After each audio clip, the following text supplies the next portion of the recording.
Today, I will be talking about the story of the three Roe brothers that fought in the First World War.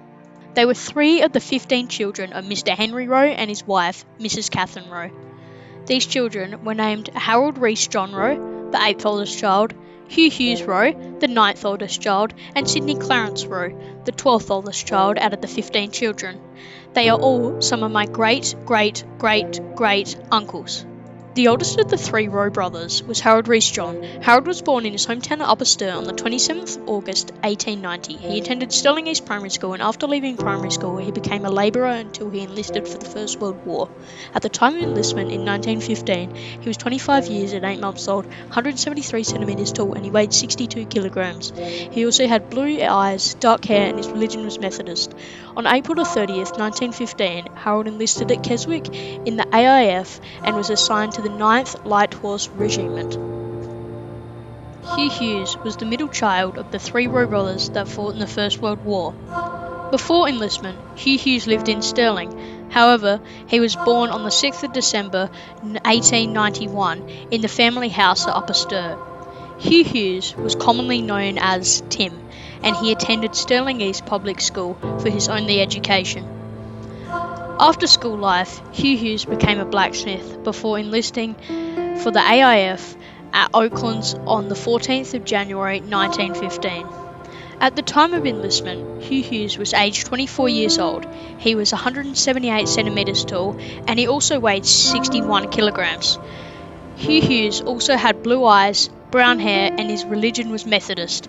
He was also assigned to the same area of the army as his older brother Harold, the 9th Horse Regiment. On the 24th of June 1915, Hugh Hughes Roe embarked on the HMAT Kanowna from Adelaide with the 9th Light Horse Regiment 4 months after he enlisted in the Australian military.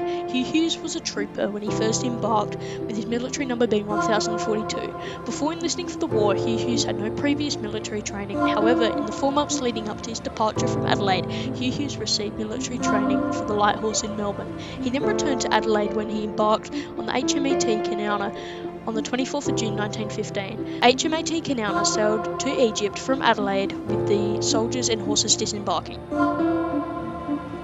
At Gallipoli, the Light Horse unit struggled with the terrain and the weather. The horses in the 9th Light Horse Regiment were deemed unsuitable and were left in Egypt. The soldiers and Hugh Hughes were then deployed into the trenches of Gallipoli on foot as a reserve unit for the disastrous attack on the Neck, which saw several of the reserve soldiers killed. Whilst fighting in the Middle East, Hugh Hughes became ill with a stomach ache and digestive problems.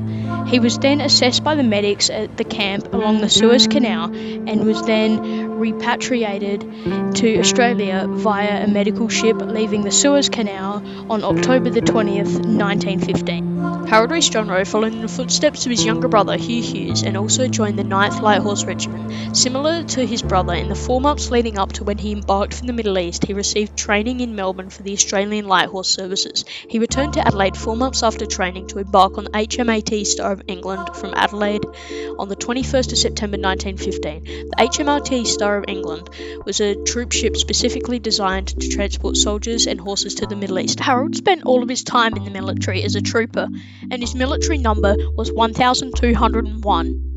His ship landed at the Suez Canal, where the British and the Allies were controlling Egypt and the Suez Canal. Harold continued his service in Egypt, and whilst he was in Mas'id, a town in Egypt, he received a penalty of loss of 1 day's pay for leaving a military parade without being dismissed on the 16th of February 1917. Coincidentally, this was the same day that his younger brother Hugh Hughes Roe returned to Egypt after his recuperation in Australia. It is reasonable to assume that Harold tried to leave the military parade to make contact with his younger brother. Records show that both Harold Rees John and his younger brother Hugh Hughes fought in numerous battles together, including the famous Ride on Damascus in the attack of Beersheba, which led to the fall of Palestine to the Allies.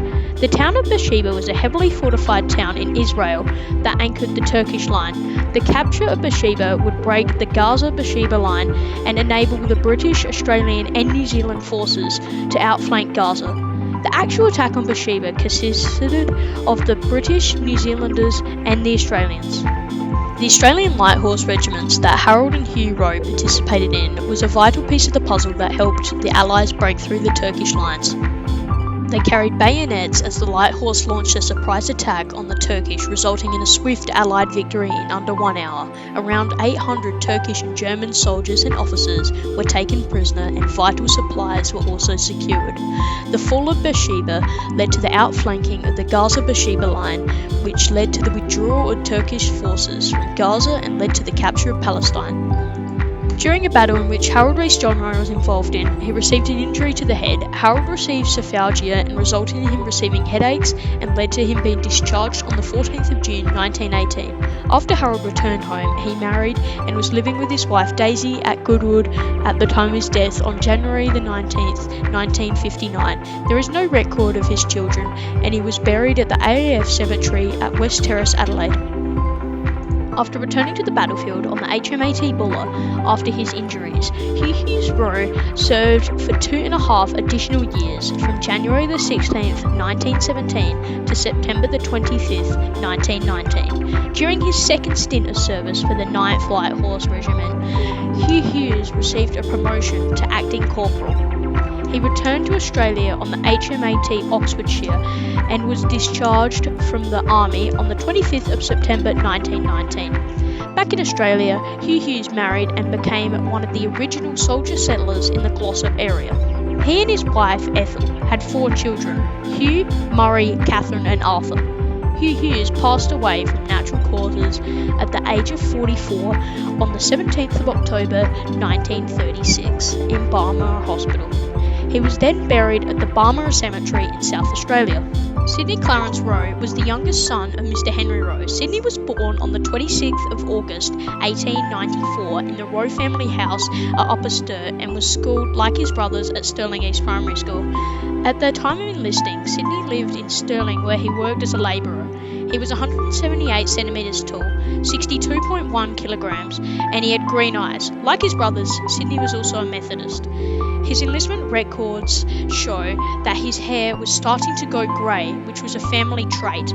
Sydney enlisted on the 7th of December 1914 and embarked after less than 2 months of training in Adelaide on February the 2nd, 1915, on the HMAT Clan McGilvery from Melbourne. Sydney fought with the 10th Infantry Battalion, which went to Gallipoli. Sydney spent very little time on the battlefield as Gallipoli because his records show that he was sadly killed in action on July the 14th, 1915. However, the family received information from his friends that were with him at the time of his death that he was really killed by being struck by lightning. Sydney is now buried in the Shell Green Cemetery, which is in Turkey. Thanks for listening to my Digger Report, and I hope you enjoyed it. Some acknowledgements for this project were the National Archives of Australia website, the Australian Virtual War Memorial website, video footage from the film They Shall Not Grow Old, and other primary sources and stories from the McGregor Roe family were used.